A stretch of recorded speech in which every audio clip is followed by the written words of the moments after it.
আসসালামু আলাইকুম রহমতুল্লাহি ওবরাকাতু।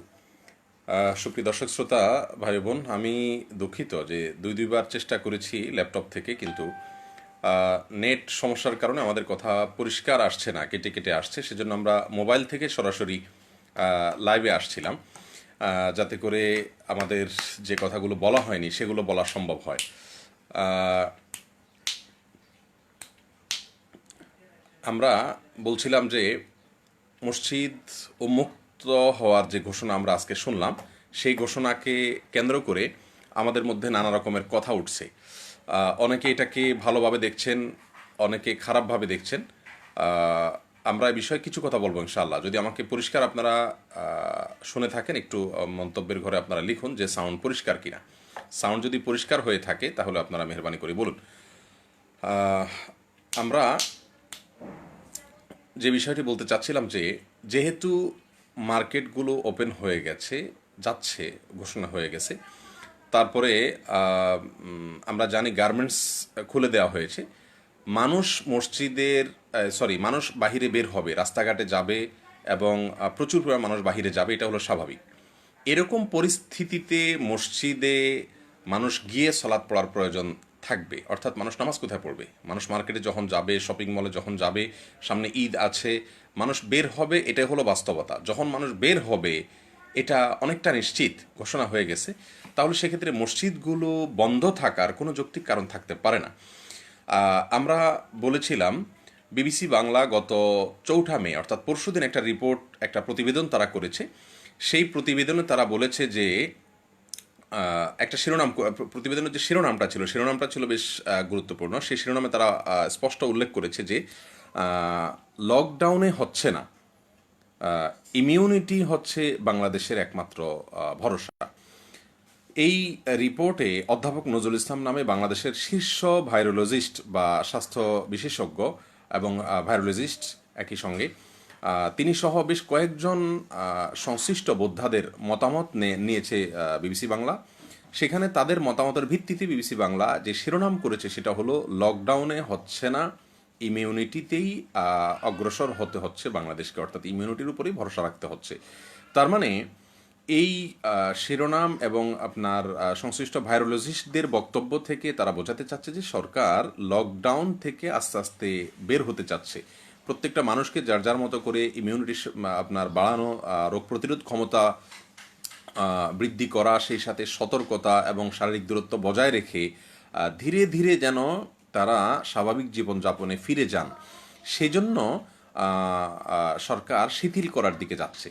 যেহেতু লকডাউন শিথিল করার দিকে সরকার যাচ্ছে এবং পৃথিবীর আরও অনেক দেশ লকডাউন শিথিল করছে, কারণ লকডাউনে ইটালিতে অনেকটা ফলাফল পেলেও বিবিসি বাংলার সেই রিপোর্টে তারা উল্লেখ করেছে এবং আরও বিভিন্ন মিডিয়া উল্লেখ করেছে যে বাংলাদেশে ওই ভাইরোলজিস্ট, শীর্ষ ভাইরোলজিস্টের উদ্ধৃতি দিয়ে তারা বলেছেন যে বাংলাদেশে লকডাউনের কারণে পরিস্থিতি খুব একটা পরিবর্তনশীল দেখা যাচ্ছে না। তার কারণ 400 থেকে 600-র ভেতরে প্রতিদিন গড়ে আপনার রোগী পাওয়া যাচ্ছে বলে আপনার আমরা ঘোষণা শুনছি, এবং মৃত্যুর হারও খুব বেশি একটা পরিবর্তনশীল না। সব মিলিয়ে লকডাউনের কারণে পরিস্থিতির খুব একটা পরিবর্তন লক্ষ্য করা যাচ্ছে না। এই প্রেক্ষিতে লকডাউনকে তারা শিথিল করতে চাচ্ছেন। তো লকডাউনকে শিথিল করার পাশাপাশি ইমিউনিটি বা মানুষের রোগ প্রতিরোধ ক্ষমতা বৃদ্ধি, সেই সাথে সতর্কতা, ব্যক্তিগতভাবে এই ভাইরাসের সাথে অভ্যস্ত হয়ে যাওয়া, এটা মোকাবেলার জন্য শরীরকে সেভাবে প্রস্তুত করে নেওয়া, এইদিকে যেহেতু সরকার ধীরে ধীরে অগ্রসর হচ্ছে এবং তারই প্রেক্ষিতে গার্মেন্টস খুলে দেওয়া হয়েছে, মার্কেটগুলো ওপেন করা হয়েছে, এই মুহূর্তে মসজিদগুলো বন্ধ থাকার কোনো যৌক্তিক কারণ থাকতে পারে না। আমরা এই বিষয়টি গতকাল ভিডিওতে বলেছিলাম, সে ভিডিও সম্প্রচার হওয়ার আগেই ঘোষণা চলে এসছে। দেখুন, আমাদের দেশে হার্ড কমিউনিটি কার্যকর হবে কিনা সেটা একটা প্রশ্ন সাপেক্ষ বিষয়। এই বিষয়ে আমি গতকাল আমাদের সরোবরের শরীফ উভয়ের সাথে কথা বলেছিলাম যে এই পরিস্থিতিতে আমাদের কি করা উচিত। তিনি একটা কথা বলেছেন, আমার খুব ভালো লাগলো। সেটা হলো, আমরা একটা নদীর মধ্যে আছি, যেই নদীতে আমরা এমন একটা পজিশনে আছি, যেই পজিশনে আমরা নোঙর ফেলবো কিনা, দীর্ঘ পথ আমরা চলেছি, কোনো কুল কিনারা পাচ্ছি না। এখন কুল কিনারা আশায় আমরা নোঙর ফেলবো কিনা সেটা নিয়ে আমরা সন্দিহান। এমন একটা পরিস্থিতির মধ্যে আমরা আছি। তো এই পরিস্থিতিতে কি করা উচিত, কি করা উচিত নয়, সেটা পরামর্শ করে করার সিদ্ধান্ত নেওয়া উচিত হবে। আল্লাহ সুবহানাহু ওয়া তাআলা কোরআনে কারীমের মধ্যে ইরশাদ করেছেন সূরা আলে ইমরানের মধ্যে, ওয়াইদা ওয়াশাবিরহুম ফিল আমর, অর্থাৎ আপনি তাদের সাথে, অর্থাৎ আপনার আশেপাশের যারা থাকেন আপনার লোকজনের সাথে আপনি পরামর্শ করুন যে কোনো গুরুত্বপূর্ণ সিদ্ধান্তের জন্য, এবং ওয়াতাওয়াক্কাল আলাল্লাহ, আল্লাহর প্রতি ভরসা রাখুন। তার মানে গুরুত্বপূর্ণ সিদ্ধান্ত পরামর্শ করে নিতে হবে এবং পরামর্শর পরে যখন সিদ্ধান্ত হয়ে যাবে তখন আল্লাহর উপরে তাওয়াক্কুল করতে হবে। এই পরিস্থিতিতে আমরা একে অন্যকে ব্লেম না করে, যেহেতু সরকার পরিচালনায় যারাই থাকবে তারাই চেষ্টা করবে এই পরিস্থিতির থেকে উত্তরণের জন্য।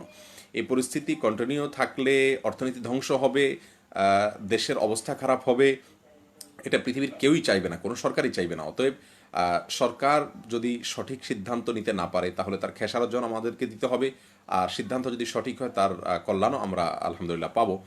অতএব এই মুহূর্তে আমরা ব্যক্তিগতভাবে ঝগড়াঝাটি করে বা আপনার ব্যক্তিগতভাবে আমরা একে অন্যকে ব্লেম করার চাইতে বরং আমরা মসজিদের ইস্যুতে যদি কথা বলি, যে মসজিদ অন্যান্যগুলো যখন ওপেন হয়ে যাচ্ছে এবং শিথিল হয়ে যাচ্ছে, শিথিল হলেই মানুষ হুমড়ি খেয়ে পড়বে। এমনিতেই মানুষ লকডাউনে যে মানুষকে খুব বেশি ঘরে ধরে রাখা গেছে তা নয়, তাহলে যেখানে এখন ওপেন হচ্ছে তাহলে মসজিদ থেকে মানুষ বের হবে, এই ঘর থেকে বের হচ্ছেই।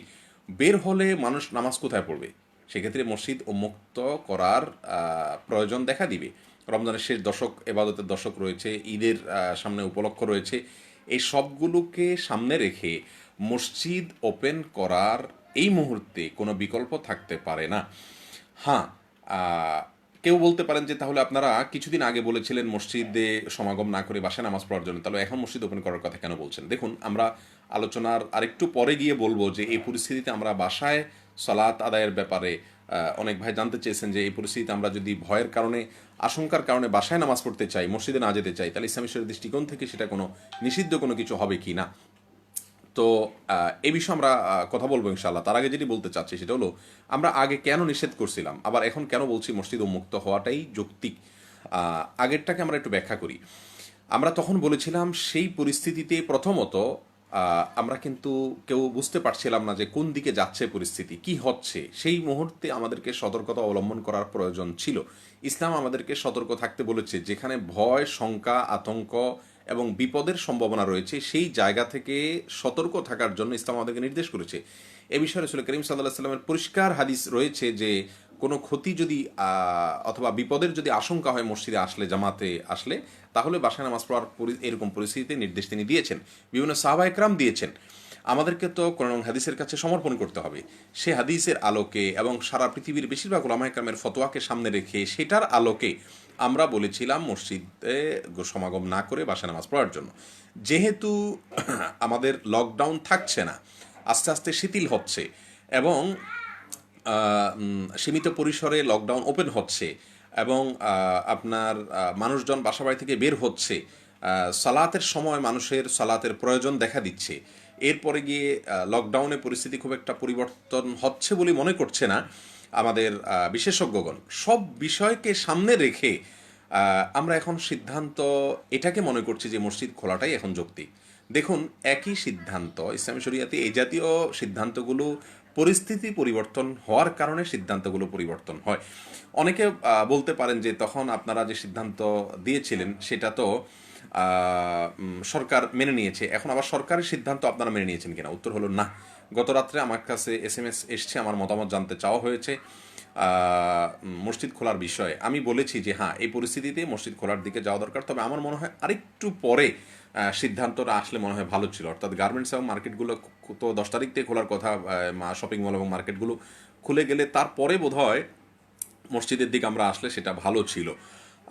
দেখুন, আমরা যখন মসজিদ এ না এসে বাসায় সালাত আদায় করার জন্য বলেছিলাম, তখন কিন্তু শপিং মল, মার্কেট সব বন্ধ ছিল, গার্মেন্টসও বন্ধ ছিল।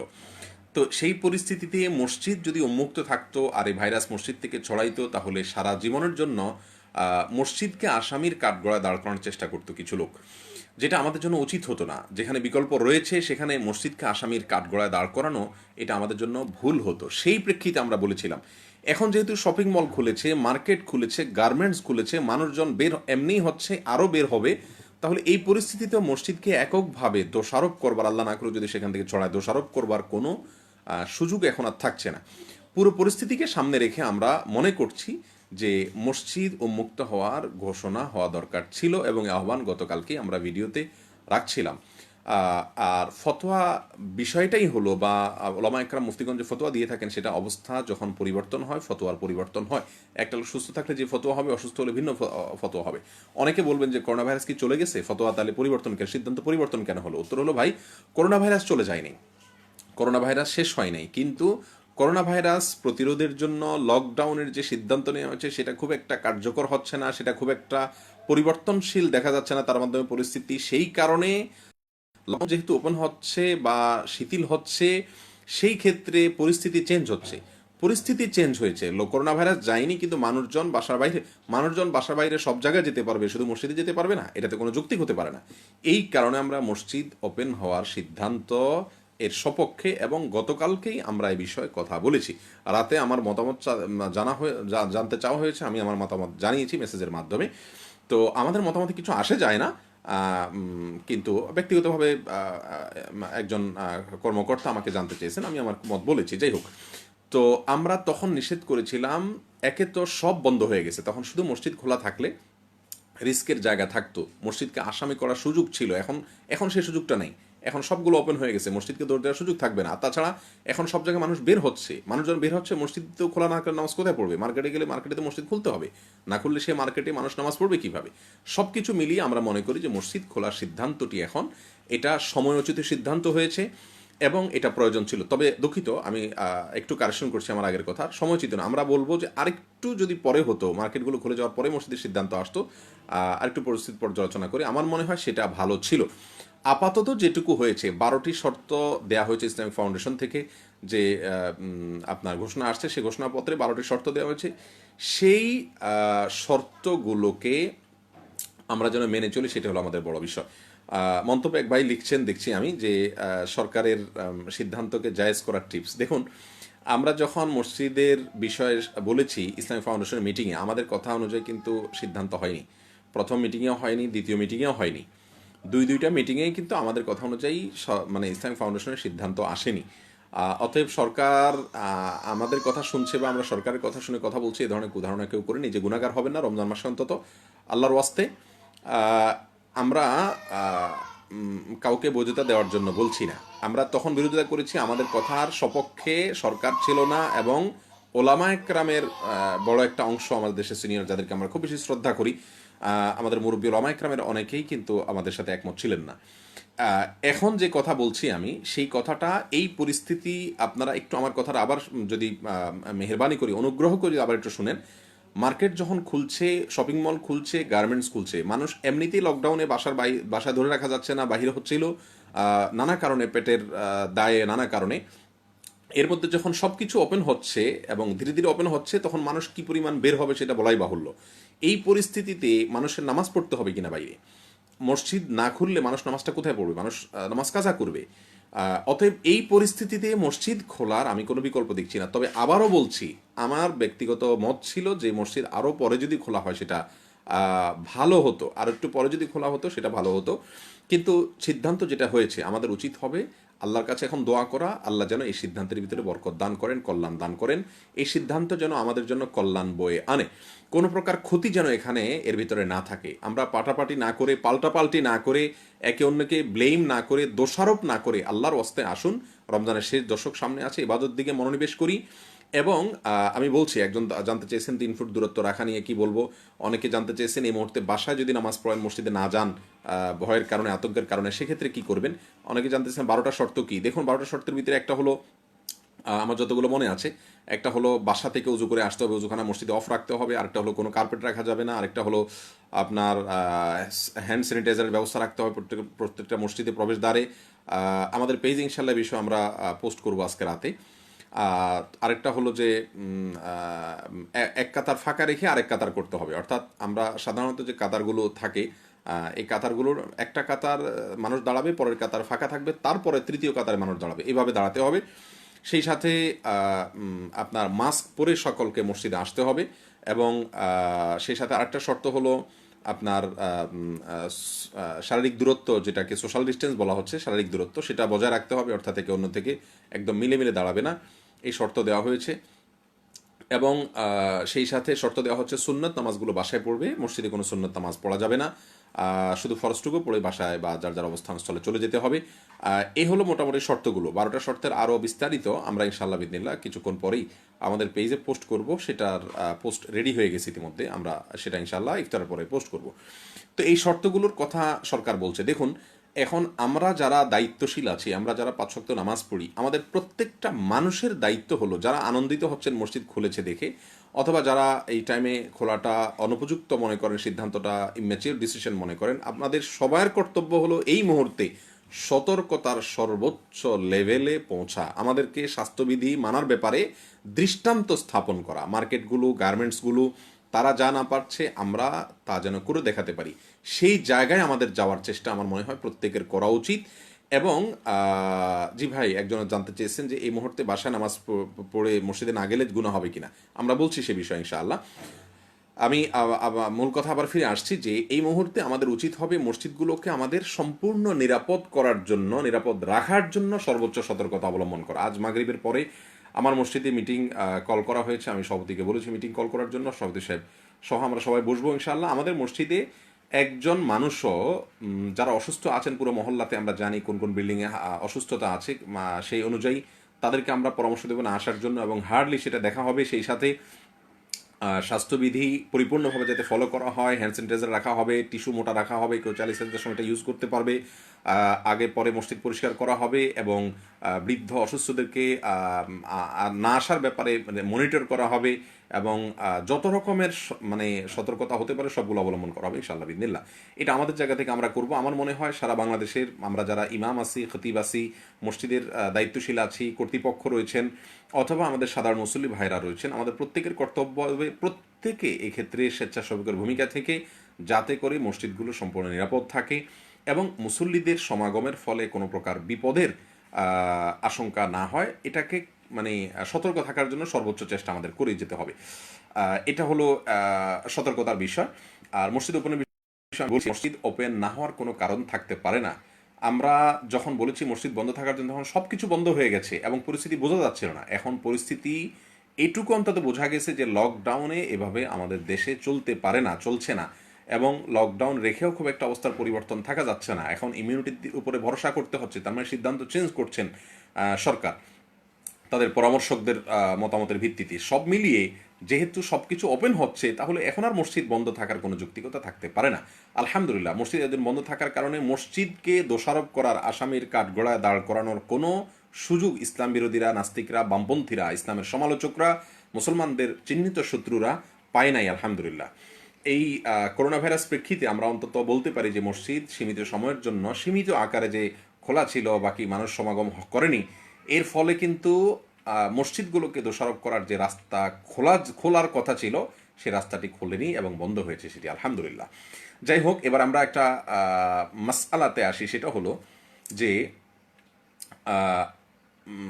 আমরা যারা এই পরিস্থিতিতে বাসায় নামাজ পড়তে চাই, অর্থাৎ আমরা মসজিদে গেলে এখনও সংক্রমিত হওয়ার ভয় রয়েছে, এখনও আপনার সেখান থেকে রোগটি ছড়িয়ে পড়ার ভয় রয়েছে, এরকম আতঙ্ক থেকে, এরকম ভয় থেকে, আশঙ্কা থেকে আমরা যদি বাসা বাড়িতে নামাজ পড়ি নেই, যার যার ঠিকানায় আমরা জামাতের সাথে সালাত আদায় করি, তাহলে জায়েজ হবে কিনা, অর্থাৎ জামাত তরক করা জায়েজ হবে কিনা, এ বিষয়ে আমি বলবো যে প্রথমত তারাবির নামাজের ব্যাপারে সরকার অনুমোদন দিয়েছে। আমরা তারাবির নামাজ যদি বাসায় পড়ি তাহলে তো কোনো সমস্যা থাকার কথা নয়, কারণ এটি সুন্নাত নামাজ। এটার জামাতে উপস্থিত হওয়াটা বাধ্যতামূলক নয় ফরজ নামাজের জামাতের মতো, যার কারণে আমরা তারাবির নামাজ বাসা বাড়িতে জামাতের সাথে করতে পারি যদি আতঙ্ক বোধ করি, কোনো অসুবিধা নেই। বিশেষ করে ঢাকা, গাজীপুর, নারায়ণগঞ্জ, যে জেলাগুলোতে ব্যাপক হারে এই ব্যাধিটি বা ভাইরাসটি ছড়িয়ে পড়েছে, সেই জায়গাগুলোতে মানুষের ভয়ের একটা যৌক্তিক গ্রাউন্ড আছে। হ্যাঁ, যেহেতু ভয়ের একটা যৌক্তিক গ্রাউন্ড আছে, সেখান থেকে আমরা সংক্রমিত হওয়ার আশঙ্কা এবং ভয় এবং আতঙ্ক আমাদের মধ্যে থাকতে পারে। সেই জায়গা থেকে আমি বলবো যে নারায়ণগঞ্জ, ঢাকা এবং যারা এমন এলাকাগুলোতে আছেন যে এলাকাগুলোতে ব্যাপক হারে এই ব্যাধি ছড়িয়ে পড়েছে, মসজিদ থেকে সংক্রমিত হতে পারেন সেই ভয় রয়েছে। এই ভয়ের কারণে যদি আপনি মসজিদের জামাতে উপস্থিত না হন, বাসায় নামাজ পড়েন, ইনশাআল্লাহ বিদিনিল্লাহ আপনার নামাজ হয়ে যাবে, আপনার নামাজ হয়ে যাবে। এটা আমি মনে করি, কারণ ভয়ের কারণে ক্ষতি অথবা বিপদের আশঙ্কা, এবং সেটা যদি একান্ত ওয়াহাম টাইপের ভয় না হয়, বরং প্রবল ধারণা হয়, তাহলে সেক্ষেত্রে আপনি মসজিদে হাজির না হয়ে বাসায় পড়তে পারেন। আপনার ইনশাল্লাহ গুনাহগার হবেন না, আপনি আপনার সালাত হয়ে যাবে ইনশাআল্লাহ বিদিনিল্লাহ। বিশেষ করে ঢাকা এবং নারায়ণগঞ্জ সহ যেই এলাকাতে ব্যাপক হারে ছড়িয়ে পড়েছে, চতুর্দিকে রোগী পাওয়া যাচ্ছে, এখানে ভয়ের মাত্রাটা অনেক বেশি। এখানে শুধু ওয়াহামের লেভেলে না, বরং গালিবুজ্জন্নের লেভেলে থাকতে পারে। এটা প্রত্যেকটা ব্যক্তির উপরে ভেরি করবে অনেকটা। আর যদি অর্থাৎ ছাড় রয়েছে, আর যদি কেউ এই টাইমে আজিমাতের উপরে আমল করেন, অর্থাৎ ছাড়ের উপরে আমল না করে মূলটার উপরে আমল করে মসজিদে জামাতের সাথে হাজির হন এবং সেখানে সতর্কতার সর্বোচ্চ অবলম্বন করে তিনি যান, পন্থা অবলম্বন করে যান, ইনশাআল্লাহ বিদিনিল্লাহ তারা আল্লাহর কাছে মাজুর হবেন, এর জন্য সওয়াব প্রাপ্ত হবেন। আর গ্রামাঞ্চলে যে সমস্ত এলাকাগুলোতে এখনো পর্যন্ত এই রোগ খুব একটা বিস্তৃত হয়নি এবং খুব একটা রোগী পাওয়া যাচ্ছে না, যেমন আমি আমার নিজস্ব গ্রামের খবর নিয়েছি, পুরো গ্রামে এখনো পর্যন্ত তেমন কোনো করোনায় আক্রান্ত রোগী অথবা মৃত্যুবরণ করার কোনো সংবাদ গত 2-3 সপ্তাহ পর্যন্ত পাওয়া যায়নি। গ্রামে তো আর সংবাদ ধামাচাপা দেওয়ার কোনো সুযোগ নেই শহরের মতো, সেখানে সংবাদ একেবারে নিরেট সত্য সংবাদই জানা যায় অন্তত এইসব বিষয়। তো আমি সেখানকার এই ধরনের জায়গা যেগুলো আছে সেগুলোর কথা ব্যাপার বলবো যে বাসায় নামাজ পড়ার কোনো যৌক্তিক কারণ এই মুহূর্তে থাকতে পারে না, সতর্কতা অবলম্বন করে মসজিদে গিয়ে নামাজ পড়বেন। আর ঢাকা এবং নারায়ণগঞ্জ সহ যে সমস্ত জায়গাগুলোতে মসজিদে সংক্রমিত হওয়ার সম্ভাবনা এখনও রয়েছে, জোরালো সম্ভাবনা রয়েছে, তারা বাসায় যদি নামাজ এই মুহূর্তে পড়তে চান, নিরাপত্তার অজুহাতে মসজিদে গেলে আপনি আশঙ্কা করেন, ভয় হয় আপনার সংক্রমণের, তাহলে জায়েজ হবে ইনশাআল্লাহ বিদিনিল্লাহ মসজিদে না গিয়ে বাসায় জামাত পড়া ইনশাআল্লাহ বিদিনিল্লাহ। এটা হলো আমার অবজারভেশন। এরপরে আসি মসজিদে 12 শর্ত যে দেওয়া হয়েছে জামাতে উপস্থিত হওয়ার জন্য, তার ভিতরে একটা হলো মাস্ক পরিধান করা, আরেকটা হলো দূরত্ব বজায় রেখে কাতার করা। এই ব্যাপারে ইসলামী শরিয়ার দৃষ্টিকোণ কি? দেখুন, আমরা এর আগেও বারবার বলেছি এবং এখন আবারও বলছি যে কাতার ফাঁকা না রাখা এটা জরুরি, আবশ্যক আমাদের জন্য। কাতারের ফাঁকা বন্ধ করার জন্য নবী সাল্লাল্লাহু আলাইহি ওয়াসাল্লাম নির্দেশ দিয়েছেন এবং কাতার সোজা করা, কাতারের মধ্যে ফাঁকা বন্ধ করার জন্য তিনি স্পষ্ট অনেকগুলো হাদিস থেকে আমরা তার নির্দেশ পাচ্ছি। সেই প্রেক্ষিতে সাধারণ অবস্থাতে মুসল্লিদের কাতার ফাঁকা রাখার কোনো কারণ থাকতে পারে না, জায়েজ হতে পারে না। কিন্তু যেহেতু একটি ভয় এবং শঙ্কা রয়েছে, একজনের শরীর থেকে এই ভাইরাসটি বহন একজন এই ভাইরাসের ক্যারিয়ার হতে পারেন, বহনকারী হতে পারেন, তার শরীর থেকে পার্শ্ববর্তী আরেকজনের শরীরে যেতে পারে, সেই ভয় রয়েছে এবং সংশ্লিষ্ট স্বাস্থ্য বিশেষজ্ঞগণ এই সময় শারীরিক দূরত্ব বজায় রাখার নির্দেশ দিচ্ছেন, নির্দেশনা দিচ্ছেন। আল্লাহ সুবহানাহু ওয়া তাআলা আমাদের জন্য হারাজ হয়, সমস্যা হয় এরকম কোনো নির্দেশ দেননি। এবং আল্লাহ তাআলা বলেছেন ওমা জাআলা আলাইকুম ফিদ-দীনি মিন হারাজ, ইসলামে হারাজ হয়, সমস্যা হয় এরকম কোনো নির্দেশ দেয়নি। যেহেতু আমাদের ভয় এবং শঙ্কার জোরালো প্রবল আপনার শঙ্কার বিষয় রয়েছে এখানে, এবং সংশ্লিষ্ট বিশেষজ্ঞগণ বারবার আমাদেরকে সাবধান করছেন এবং এটা শারীরিক দূরত্ব, শারীরিক টাচের কারণে এই ভাইরাসটি একজন আরেকজন থেকে সংক্রমিত, অর্থাৎ একজন শরীর থেকে আরেকজন শরীরে সেটা বহন হতে পারে। এই ভয়ের কারণে দূরত্ব থাকার যেহেতু পরামর্শ দিচ্ছেন, অতএব আমি মনে করি যে দূরত্ব রেখে যদি কাতার করা হয় নামাজ হয়ে যাবে ইনশাআল্লাহ বিদিনিল্লাহ। প্রথম কথা হলো যে নামাজ বিশুদ্ধ হওয়ার জন্য গায়ে গায়ে মিলে দাঁড়ানো, এটা নামাজ বিশুদ্ধ হওয়ার পূর্ব শর্ত নয়। পৃথিবীর কোনো আলেমই নামাজ বিশুদ্ধ হওয়ার জন্য, নামাজ সহি হওয়ার জন্য যে শর্ত দিয়েছেন সেই শর্তগুলোর ভেতরে কেউই বলেননি কাতারের ফাঁকা রাখা যাবে না। জামাত বিশুদ্ধ হওয়ার জন্য বা নামাজ বিশুদ্ধ হওয়ার জন্য কাতারে ফাঁকা রাখা যাবে না এমন কোনো নির্দেশ না। হ্যাঁ, কাতার ফাঁকা রাখা যাবে না সেটা নির্দেশিত বিষয়, ভিন্ন বিষয়। কিন্তু এটার কারণে নামাজ হবে না, জামাত হবে না, এটা কোনো যৌক্তিক কারণ থাকতে পারে না। কারণ নামাজ না হওয়ার জন্য কিন্তু নামাজের কোনো শর্ত লঙ্ঘন হয়েছে, জামাত বিশুদ্ধ হওয়ার যে শর্ত রয়েছে সেগুলো লঙ্ঘন হয়েছে এমনটি থাকতে হবে। এরকম তো কোনো শর্ত আমার জানা নেই, কেউ দিয়েছেন বলে আমার জানা নেই। যার কারণে সালাদ বিশুদ্ধ হবে না কাতারে ফাঁকা রেখে দাঁড়ালে, অথবা জামাত বিশুদ্ধ হবে না, এই কথা যদি কেউ বলে থাকেন তাহলে সেই কথার সপক্ষে কি দলিল বা কি গ্রাউন্ড ফেকি কিসের ভিত্তিতে বলেছেন আমি জানি না। আমরা হারামাইনের, বিশেষ করে হারামাইনের এই পরিস্থিতিতে কিছু কিছু জামাতের ছবি দেখেছি। আমি জানি না সেই ছবি আপনার সেই ছবির বাস্তবতা কতটুকু, কতটা সেটা মানে রিয়েল সেটা আমি জানি না। যদি সেটা রিয়েল হয়ে থাকে, বাস্তব হয়ে থাকে, সেখানে দেখেছি যে ইমাম সাহেবরা এবং অন্যরা ফাঁকা করে দাঁড়িয়েছেন। তো যাই হোক, সব মিলিয়ে ফাঁকা করে দাঁড়ানো এই পরিস্থিতিতে ওজোরের কারণে, আজরুরা তো তুমি হালবা হাজুরাত আমরা কেনা জানি, সমস্যার কারণে নিষিদ্ধ বিষয়টি অনুমোদিত হয়। যেহেতু এখন সমস্যা আছে, বিনা ওজোরে কেউ ফাঁকা দাঁড়াচ্ছে না, ওজোর রয়েছে এবং ওজোরটা জোরালো ওজোর, এবং এই বিষয়টি সামনে রেখে আমরা ইনশাআল্লাহ বিদিনিল্লাহ যদি আপনার আমরা দূরত্ব রেখে দাঁড়াই, ইনশাল্লাহ নামাজ হয়ে যাবে। এটা হলো আমার দৃষ্টিকোণ। এর বাইরে ভিন্ন ওলামা একরামের বিভিন্ন দৃষ্টিকোণ থাকতে পারে, যেহেতু বিষয়টি উদ্ভূত সমস্যা, নতুন সমস্যা, এটা নিয়ে একাধিক অবজারভেশন থাকতেই পারে। কিন্তু আমি আমার কথাটি সম্ভবত বোঝাতে পেরেছি যে সালাদ বিশুদ্ধ হওয়ার জন্য কাতারে ফাঁকা রাখা যাবে না, অথবা জামাত বিশুদ্ধ হওয়ার জন্য কাতারে ফাঁকা রাখা যাবে না। অর্থাৎ 1-2 ফিট রাখলেও জামাত কাতার সেই বিশুদ্ধতার শর্ত ভঙ্গ হবে, এরকম কোনো কথা আমার জানা নাই। কোনো ফোকাহেকাম পৃথিবীতে বলেছেন বলে আমার জানা নেই। যার কারণে 1-2 ফিট বা 3 ফিট দূরত্ব রাখলে সালাত হবে না বা জামাত হবে না, এই কথা আমি বলবো না। তবে হ্যাঁ, স্বাভাবিক অবস্থাতে এটা জায়েজ নাই। কিন্তু যেহেতু এখন বিশেষ অবস্থা এবং বিশেষ প্রেক্ষিত ওজোর রয়েছে, যার কারণে এই অবস্থাতে এটা না জায়েজ বলবো না। মাস্কের কথা একই বলবো। মাস্ক আমাদের যেহেতু সিজদা করতে গিয়ে ফ্লোরে যেতে হচ্ছে, সেখানে অনেকে পাড়া দিচ্ছেন এবং সেখান থেকে আমার নাকে মুখে ভাইরাস সংক্রমিত হওয়ার জোরালো সম্ভাবনা রয়েছে। বিশেষ করে ঢাকা নারায়ণগঞ্জের কথা আমি বলছি, যে জায়গাগুলোতে প্রচুর পরিমাণে এই রোগের রোগী পাওয়া যাচ্ছে এবং ভাইরাস ছড়িয়ে পড়েছে, সে সমস্ত অঞ্চলগুলোতে আমাদের সিজদার মাধ্যমে এটা সংক্রমণের ভয় যদি হয়, তাহলে সেক্ষেত্রে আমরা মাস্ক ব্যবহার করতে পারি ইনশাআল্লাহ বিদিনিল্লাহ। একজন লিখেছেন হারামে ছবিটি এডিট করা, অর্থাৎ ইমাম সাহেবরা যে ফাঁকা ফাঁকা করে দাঁড়িয়েছেন, যদি সত্যিই হয় তাহলে আমরা সেটাকে বিশ্বাস করব না। আমি এটা বলেছি যদি রিয়েল হয়। আলহামদুলিল্লাহ, কেউ যদি নিশ্চিত করতে পারেন যে এটি রিয়েল নয়, তাহলে আমরা সেটাকে কোট করতে পারবো না বা করবো না, প্রত্যাহার করবো ইনশাআল্লাহ। আর যে বিষয়টা আমি বলছিলাম মাস্কের বিষয়ে, মুখমণ্ডল ঢেকে সালাত আদায় করা যাবে না, এটা হলো সাধারণ বিধান। কিন্তু ওজোরের কারণে, ভয়ের কারণে, ওজোর বলতে এখানে সাধারণ ওজন নয় যে আমার মনে চাইলে আমি মাস্ক পরে ফেললাম। বিষয়টা হলো আমি মরণ ব্যাধি, এটাতে সংক্রমিত হওয়ার ভয় রয়েছে। অতএব আল্লাহ সুবহানাহু ওয়া তাআলা বলেছেন ওয়ালা তুলকু বিআইদিকুম ইলা তাহলুকা, তোমরা নিজেদেরকে ক্ষতির মুখে ঠেলে দিও না। তো যেহেতু এখানে ক্ষতি হওয়ার আশঙ্কা রয়েছে এবং আশঙ্কাটা একেবারে দুর্বল আশঙ্কা নয়, সেজন্য মাস্ক পরে সালাত আদায় করলে সালাত হয়ে যাবে ইনশাআল্লাহ বিদিনিল্লাহ। পরিস্থিতিতে আল্লাহ সুবহানাহু ওয়া তাআলা আমাদের সকলকে নিরাপদে রাখুন, সুস্থ রাখুন। আর আমি আবারও কোরআনে কারীমের সূরা আলে ইমরানের সে আয়াতটি 159 নম্বর আয়াত যথাসম্ভব সে আয়াতটি আবারও স্মরণ করিয়ে দিচ্ছি। আল্লাহ সুবহানাহু ওয়া তাআলা বলেছেন ওয়াশাবিরহুম ফিল আমর ফাইজা আযামতা ফাতাওয়াক্কাল আলাল্লাহ। আপনি তাদের সাথে পরামর্শ করুন, আপনার সাহাবীদের সঙ্গে, আপনার শিষ্যদের সঙ্গে, আপনার অনুসারীদের সঙ্গে, মুসলমানদের সাথে আপনি পরামর্শ করুন, এবং যখন কোনো কাজের জন্য স্থির সিদ্ধান্ত নেবেন, তখন আল্লাহর প্রতি ভরসা রাখুন। অতএব এই পরিস্থিতিতে সিদ্ধান্ত যেহেতু একটা হয়েছে, আমরা সেটার উপরে আমরা ভরসা করব ইনশাআল্লাহ বিদিনিল্লাহ। সেটার উপরে আমরা আস্থা রাখবো, আল্লাহর উপরে ভরসা রাখবো। আমি আবারও আমার কথার সামারিটা বলে দিচ্ছি।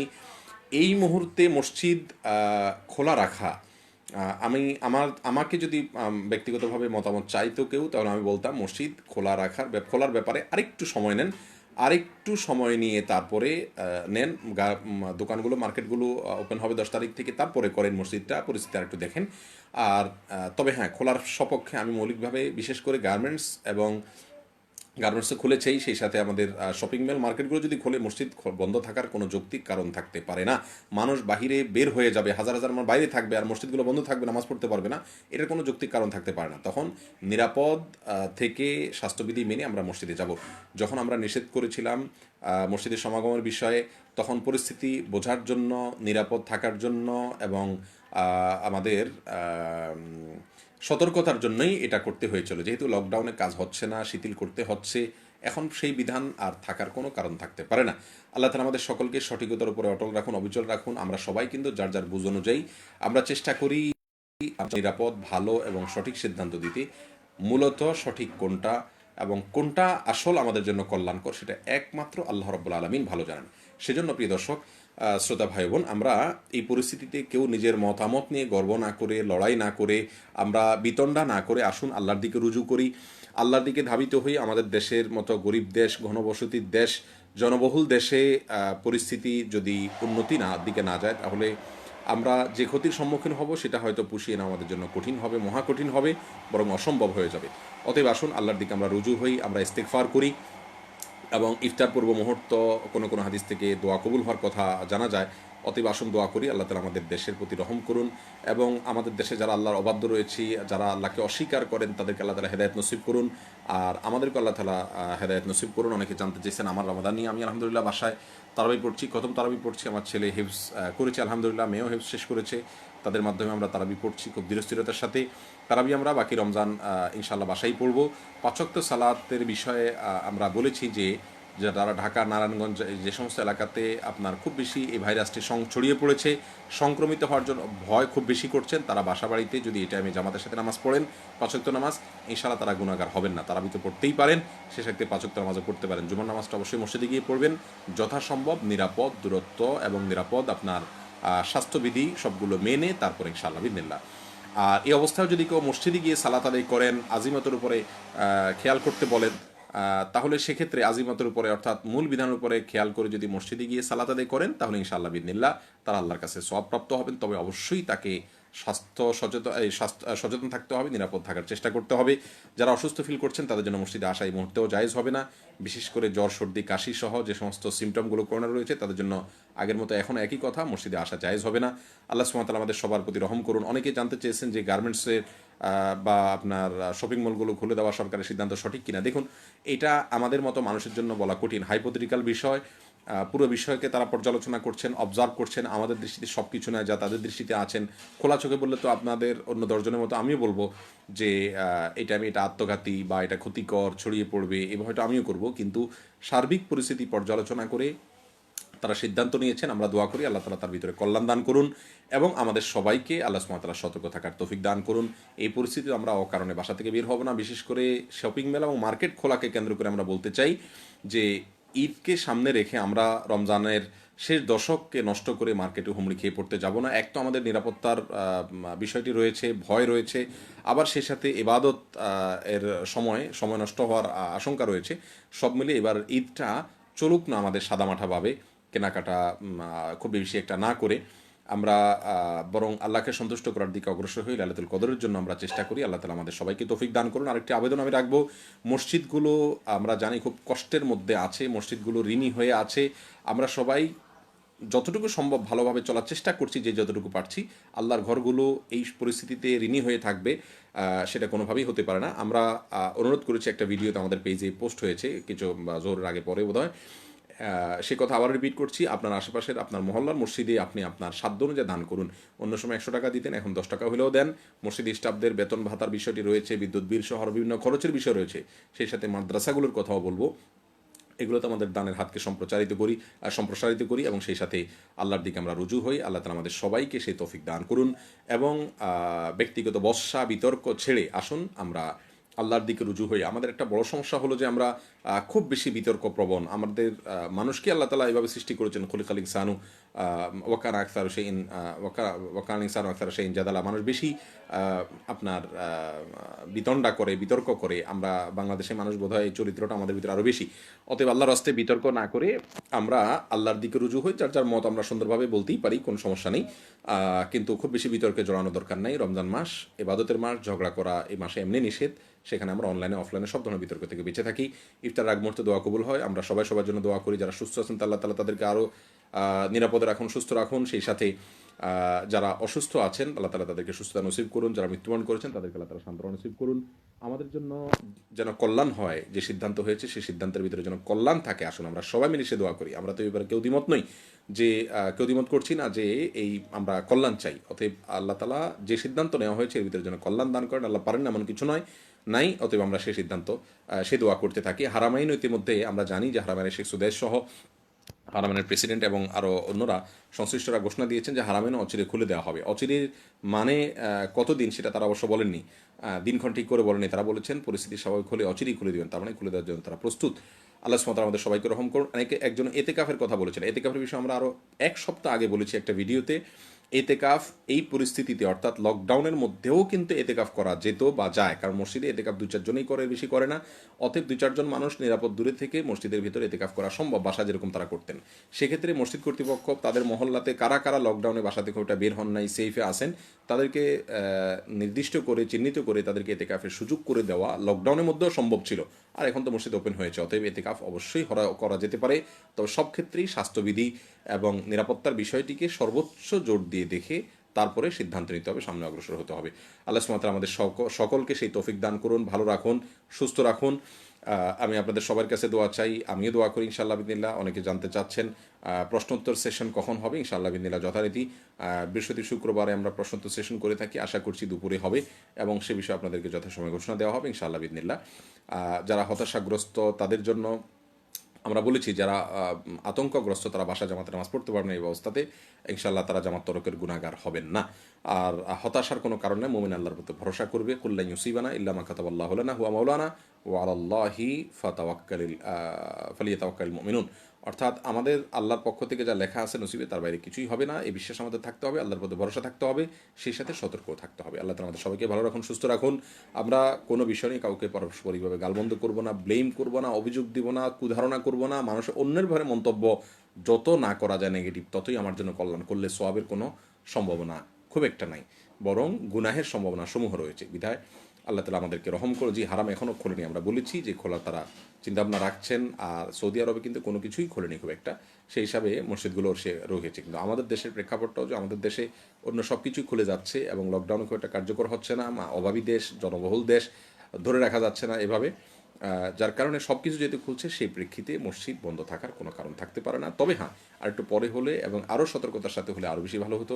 যাই হয়েছে, আল্লাহ তালা আমাদেরকে এর মধ্যে নিরাপদে রাখুন, সুস্থ রাখুন, দোয়া করি আমরা সবাই। আজকের মতো বিদায় নিচ্ছি। প্রিয় দর্শক, যদি ভালো কিছু বলে থাকি, সঠিক কিছু বলে থাকি আল্লাহর পক্ষ থেকে, ভুল কিছু বলে থাকলে শয়তানের থেকে, আমার থেকে, আল্লাহ তালা আমাদের সবাইকে মাফ করুন। এবং আবারও বলছি, এখানে আমাদের কারোর খুশি হওয়ার, আমার মন মতো ঘোষণা হয়েছে, অমুকের মন মতো ঘোষণা হয় নাই, কেউ জিতেছি কেউ হেরেছি, এই মানসিকতাগুলো খুবই নিচু মানসিকতা হবে, এগুলো খুবই অন্যায় হবে, এগুলো খুবই মূর্খতা সুলভ মানসিকতা হবে। আমাদের উচিত হবে আল্লাহর দিকে রুজু হওয়া এবং আল্লাহর দিকে ধাবিত হওয়া। আল্লাহ তালা আমাদের সবাইকে সে তৌফিক দান করুন। বিদায় নিচ্ছি প্রিয় দর্শক। আল্লাহ তালা সবাইকে ভালো রাখুন, যে যেখানে আছেন দেশে প্রবাসে, সবাইকে আল্লাহ তালা নিরাপদে রাখুন। আসসালামু আলাইকুম রহমতুল্লাহি ওয়া বারাকাতুহু।